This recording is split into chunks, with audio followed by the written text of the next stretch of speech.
Hello, everybody, and welcome to another edition of the Bengal Tiger podcast. I'm Matthew Brune, and joining me is Shea Dixon. Shea has me up at 8:50 this morning to do the It's not podcast. early. It's not early. It's not early. It's not early. Yeah, okay. I'll In a remember young that. Matthews world, it's early. It I'll I'll, is. I'll remember that when you sleep in next time. I'll remember it. Sundays are different because we're up till like 3 a.m. watching random college football clips. So Okay. Not early. I'm just gonna start saying not for a 8 weekday. 8 a.m.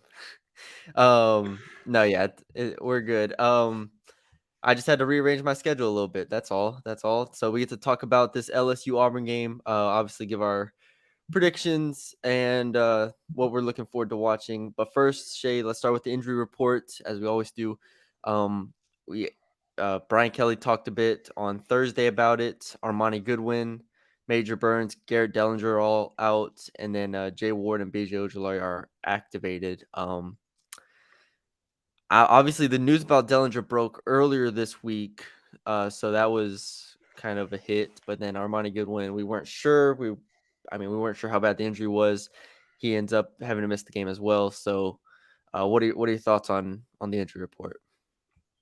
All right, well, let's start with O line because I think it's simple, right? They are moving Miles Frazier from right guard to left guard and sliding in Anthony Bradford, who started the first two games at right guard before Miles Frazier started the prior two games at right guard. So you get thinner, but I'm not sure you take any major hit there. I could be wrong.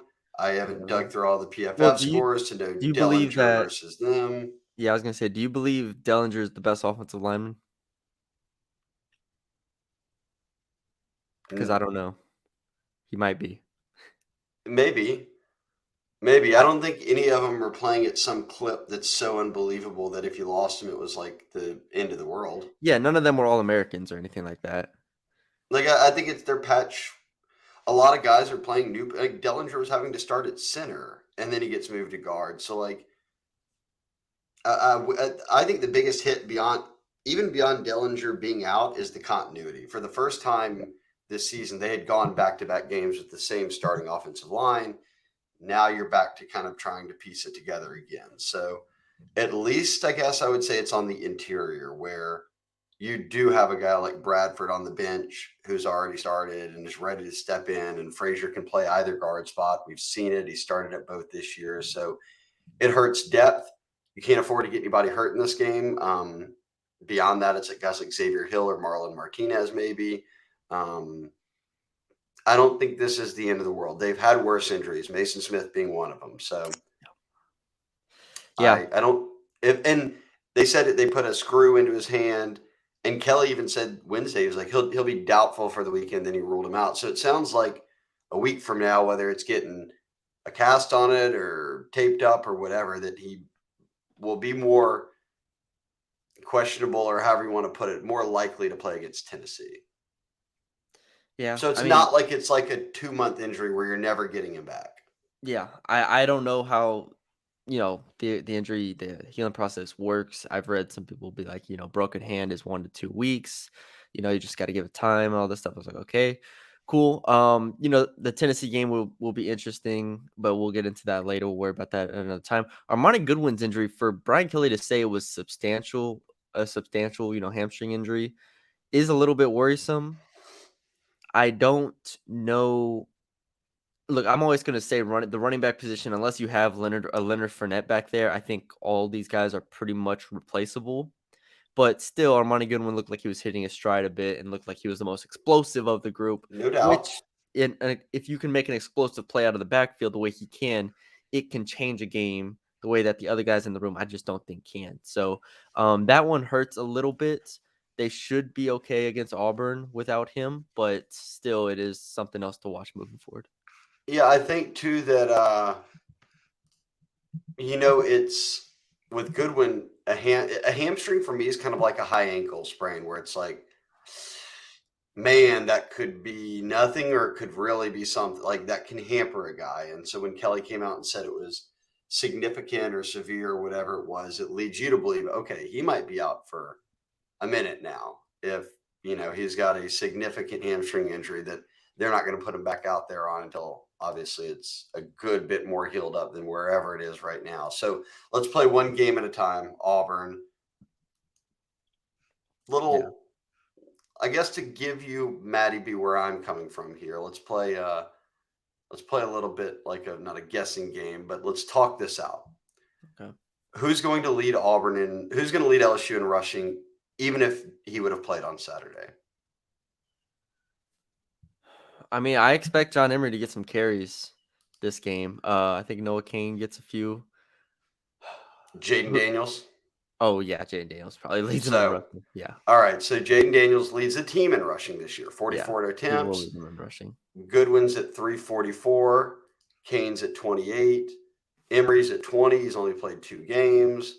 Josh Williams is into double digits. So it's not, it drives home the point you made. They use all these guys. Like there isn't a guy on this team that they're giving it 20 something times a game to. Yeah, So between Jaden Daniels running it and then you hope that John Emery has a big game, right? That game 3, shaking off some rust, maybe can pop some. You did see Noah Kane have a nice run at the end of the week 3 game against New Mexico. It seems like he's starting to, when he gets his chances, which is seems later in games or at least around the goal line, he's kind of answered for him. So I think I think they'll be fine this week. I'd start to worry more when they play teams like Tennessee, Ole Miss that certainly can put up points and that you want to have all hands on deck for. I don't think Auburn's all that good, and I think it's good when going out right now. To me, just means Emery needs to step up a little bit more, and yeah, I think he can handle that. yeah. Real quick before we move on, Major Burns out 3 to 6 weeks. That's been the same.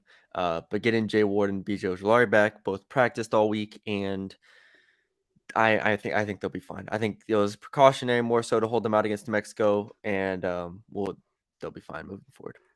And this is the debut game for Joe Fuchsia, so Yes, yes. Shout out missed Joe the first Fuchsia. 4 games because of academics, but they have said he practiced the whole time. Kelly even said on Monday that he'll start, and he was Yeah, listed in the depth chart as starting. So, and Jay Ward, for those wondering, plays nickel now. Greg Brooks moved back to safety, so now you've got 2 Arkansas transfers, best friends, roommates starting at safety, and Fuchsia and Brooks. So, the Burns injury stings for sure because I don't think they have much depth at safety. But getting it's almost like Goodwin with Emory. It's like, who at least you got somebody else back right in time. yeah, So with with Burns, it's obviously getting Fuchsia back, and we'll see how it goes. yeah. All right. Let's do one thing to watch first, and then we'll do breakout candidates. Because I'll go first here. I Okay. kind of I did a film breakdown on the defensive line for Auburn against the LSU offensive line, especially with Dellinger out. It shuffles around the inside a little bit more. But even beyond the inside, I was looking at the tackles. The freshman tackles going against a guy like Derek Hall, um, and other talented offensive linemen, that defensive lineman that Auburn has, and I think it's gonna be a real challenge. I actually, I asked Brian Kelly about this a bit, and he was like, they've been challenged up to this point, but this is gonna be a different level. Like, this is their defensive line is significantly better than Mississippi State's. To me, it's probably on par to be safe with Florida State's, and we saw Florida State give them some trouble. Obviously, Cam Wire's not in the lineup anymore, but still, I mean, if you're Emory Jones out there, you're going now against a guy like Derek Hall, Liatu, I believe is the other guy's name, and then Woolen or Wooden on the inside.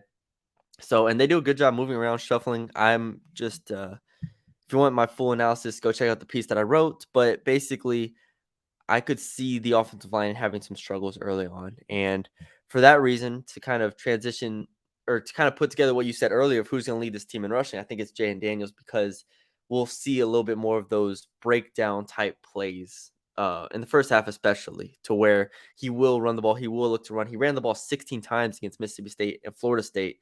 I could see that number being, 15 to 20 once again. So while you were talking, I was looking up the Jaden Daniels rushing prop on Caesars.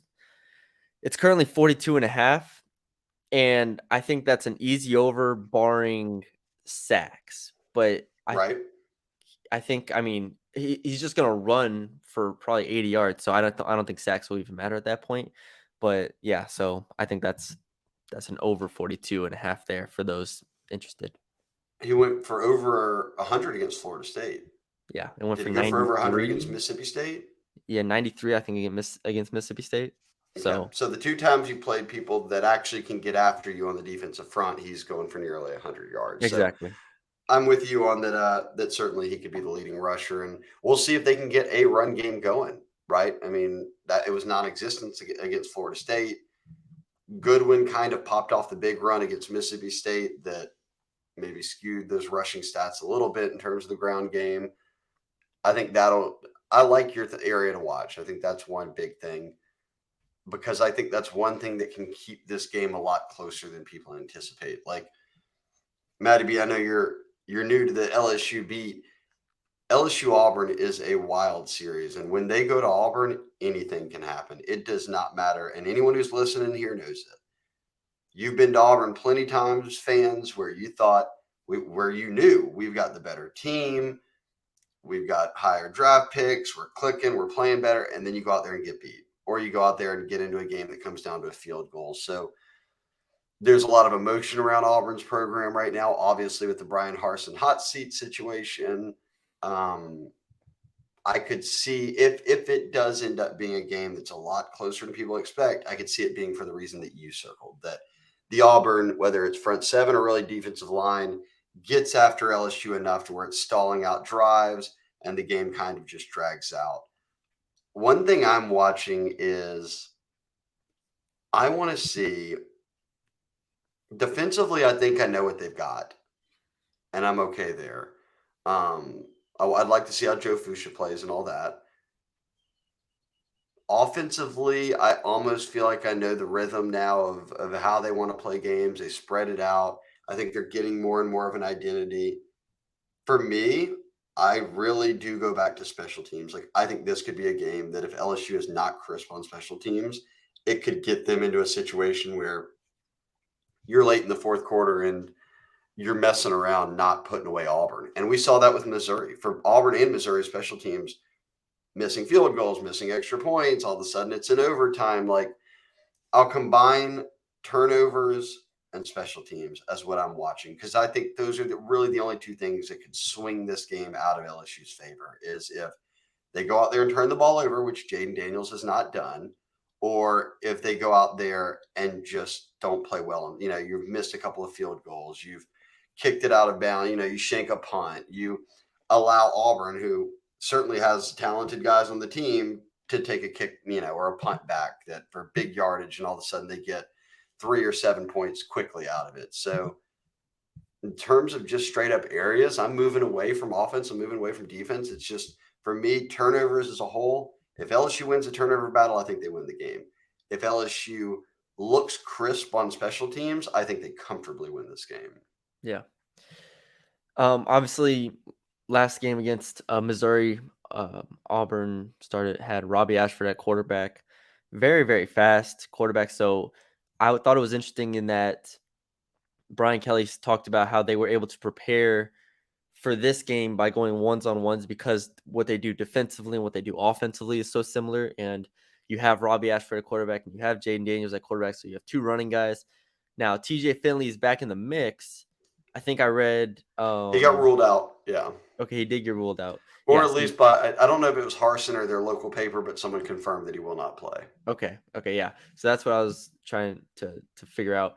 But yeah, so you have Robbie Ashford back there, running guy. You would think this defense has plenty of experience going against mobile quarterbacks in practice, where you have Jaden Daniels right there just running around. So that is something else that is it's not a prototypical type thing in any regard where you're like, okay, we can go into this game, we know what we're getting from Joe Burrow at quarterback, he's going to throw the ball X amount of times. No, when you have Robbie Ashford and when you have Jan Daniels, it adds an element of unexpectedness, unknowingness going into the game. So I think that's something else that could kind of flip the game on its head. If Robbie Ashford breaks a 50-yard run at some point out of nowhere, then, this game is different. So I think that's something else just to keep an eye on moving forward. But let's get to breakout candidates. let's see. I don't have a ton on my radar here just because I don't think there's going to be a ton happening in this game, if I'm being Well, completely honest. and you talked about Robbie Ashford. He's kind of similar in this. You said the running. Obviously, Tank Bigsby is what they have. Yes. They live and die with Tank Bigsby. He's their best player. He's their best running back. He's got all their production this year, pretty much averaging 5 yards a carry. He's got 4 touchdowns. That's a team high. But Ashford completes about 50 something percent of his passes. He's thrown 1 touchdown all year. He's thrown a couple picks. He's gotten sacked 6 times, averaging about 5 yards a carry. But receiving wise, like LSU has 7 guys right now into double digit catches. Auburn has 2, and they're at 13 catches and 10 catches. So you're not going to be like, they're not going to be putting the ball up in the air all over the LSU defense. I don't think that's going to happen. It's going to just be, again, tackling, playing your assignments, making sure you're containing Bigsby and Robbie Ashford, and then I think you should be good on that side. Are we on breakout candidates here? Yes. I'm going with Keishon Butte, and I've got a good Back to reason. the You well. ready? Yes. No touchdowns so far this year, right? Yeah. I'm just going to tell you. Hasn't even broken Okay. over 100 yards yet this year. No touchdowns, 10 catches for 93 yards. That is non-existent for the best player on the offense. And there's a video circulating right now. Former LSU receiver Coy Moore, who's now at Auburn and he will be playing on Saturday, where Coy said, "Yeah, I left LSU. I didn't get a fair chance." This is online. It was with some Auburn beat writers or Auburn media of some sort. Yeah. And he said, "I was the best receiver at LSU." And they knew it, and the host kind of reacted. And they said, Keishon Butte's in that room. And he said, no disrespect to Keishon, but I'm a much better receiver than Keishon Butte. This video is going to get around. Keishon Butte will see that video. Keishon Butte is a much better receiver. I am going for, I'll give you stats right now. Keishon Butte, he missed 1 game, so he's played in 3. 10 catches for 93 yards. I bet he goes over 93 yards and has his first touchdown. I see 100 plus yards and a touchdown for Keishon this week. I think he goes absolutely off. Yeah. The man's had the birth of his first child and is now getting called out by an ex-teammate as not being good. By Coy Boys, Moore. By boys, Coy I'm Moore. telling you, I'm going to stay out of it. I am just repeating what Coy said. Coy Moore. I'm just repeating it. Keishon Butte. All right. I love it. Well, he said no disrespect, but he No. said I'm better. So I'm for You real. you can't say no disrespect, but you suck. I'm better than you. Yes. So No I disrespect. see the video making its rounds. He gets, for that reason, Keishon. I'm putting you on the spot, Keishon. Time to answer that call. Man. I think he's got over. I go for over 93 and a tutty for Keishon. I love when people say no disrespect and then. And I rest my case. I'll do the similar line of thinking. I think, like I said, I think if the offensive line struggles a little bit, it would be understandable. I don't think the run game gets going. I'm just gonna go Jaden Daniels. I think Jaden Daniels rushes for over 90 yards, probably over 100 yards, and I think he throws the ball for probably 200 or so yards. So, and no picks. Again, if I think Jaden Daniels has a good game, I think he's not forcing the ball. As much as we want him to be a pocket passer, his legs are what make him elite. And for that reason, 200 yards passing, 100 yards rushing, 2 touchdowns, no picks, and gets out of there, carries the offense once again, gets the ball to Keishon enough to where we're then both we right. both hit. Yes. There we go. Defensively, it's an interesting question. Fuchsia. That's who I'm watching, Joe Fuchsia. Okay. Yeah, Fuchsia. He was a man possessed at Arkansas. Now he was crazy. He's been unleashed from his 4-game suspension right in time, as you said, for Burns is out of the lineup. Fuchsia, you're in. Yeah. Fuchsia. You know what he doesn't need to do is go out there. This was mentioned to me by someone, and I agree.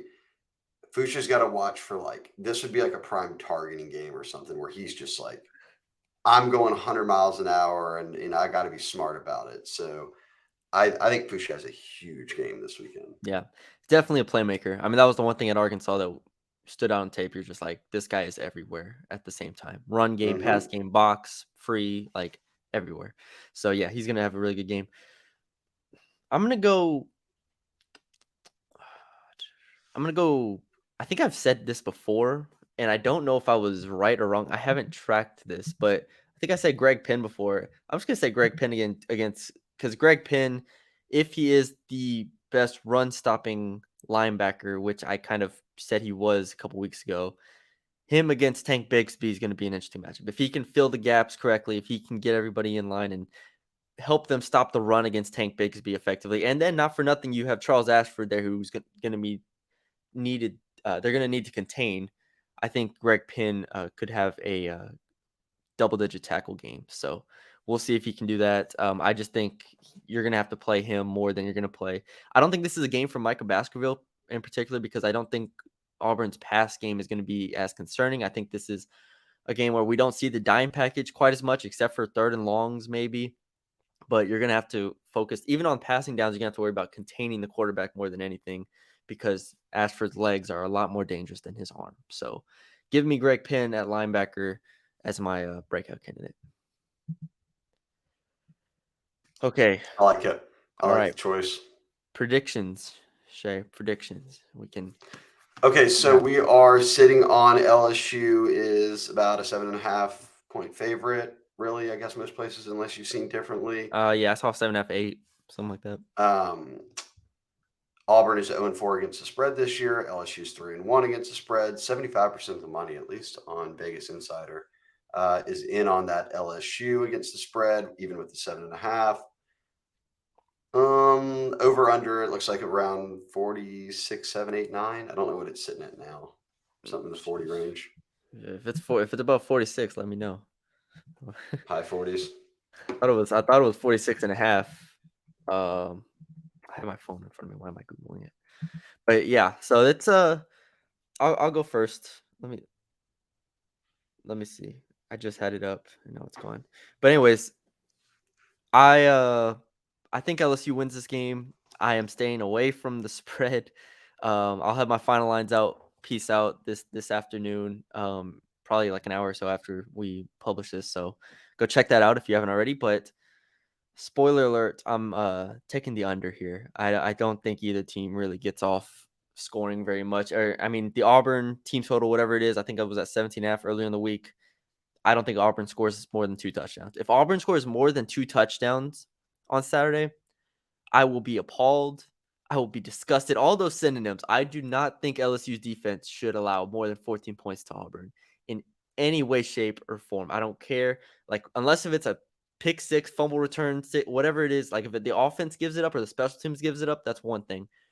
There's no circumstance in where this Auburn offense drives down the field for more than 2 touchdowns.